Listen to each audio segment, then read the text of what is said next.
India இலங்கை இடையே துவங்கப்பட்ட பன்னாட்டு பயணியர் கப்பல் போக்குவரத்து சேவை செவ்வாய்க்கிழமை தவிர்த்து வாரத்தில் 6 நாட்கள் நாகையிலிருந்து காங்கேசன்துறைக்கு இயக்கப்பட்டு வருகிறது.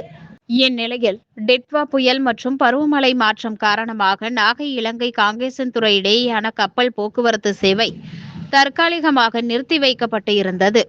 இந்நிலையில் கடலில் கப்பல் இயக்குவதற்கு சாதகமாக சூழ்நிலை ஏற்பட்டதை தொடர்ந்து இன்று முதல் மீண்டும் நாகையிலிருந்து இலங்கை காங்கேசன்துறைக்கு பன்னாட்டு பயணியர் கப்பல் போக்குவரத்து சேவை இயக்கப்பட்டது. இதற்காக கப்பலில் பயணம் மேற்கொள்ள முன்பதிவு செய்த 77 பயணிகள் இன்று காலை நாகை பயணியர் முனையத்திற்கு வருகை தந்தனர். அதனைத் தொடர்ந்து அவர்களது உடைமைகள் சோதனைக்கு பின்னர் கப்பலில் ஏறி அவர்கள் மகிழ்ச்சியுடன் இலங்கை காங்கேசன்துறைக்கு புறப்பட்டு சென்றனர்.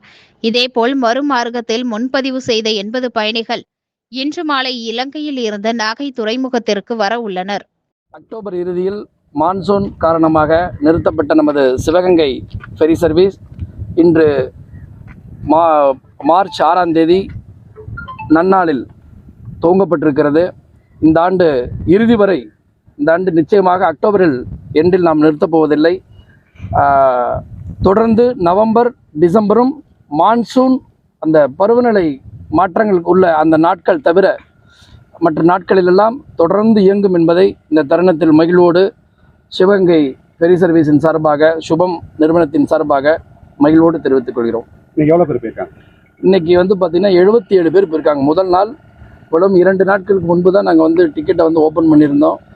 நல்ல இன்னைக்கு ஒரு அருமையான ரெஸ்பான்ஸ். 77 பேர் இன்னைக்கு பயணம் பண்ணுறாங்க.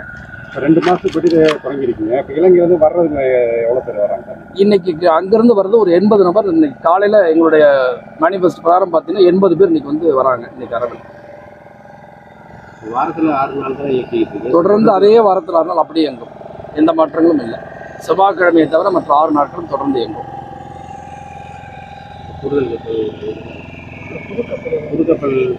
புதுக்கப்பல் பார்த்தீங்கன்னா மண்டே கிளம்புது. எனக்கு தெரிஞ்சு அது நாகப்பட்டினம் தான் வந்தடையும். மார்ச் 20ஆம் தேதி வாக்கில் பார்த்தீங்கன்னா அந்த கப்பல் நாகப்பட்டினம் வந்தடையும்.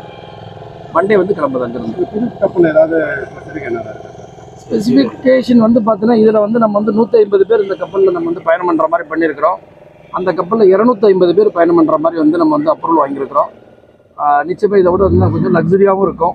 3 கிளாஸ் அதில் வைக்கிறோம். விஐபி கிளாஸ் வைக்கிறோம், லக்ஸரி கிளாஸ் வைக்கிறோம், எக்கனாமிக் கிளாஸ் 3 கிளாஸ் அதில் வைக்கிறோம். இப்போ இதில் பார்த்தீங்கன்னா லக்ஸரி அண்டு எக்கனாமிக் கிளாஸ் வச்சுருக்கிறோம். அதில் விஐபி ஒரு அடிஷனல் கிளாஸ் வச்சுருக்கிறோம்.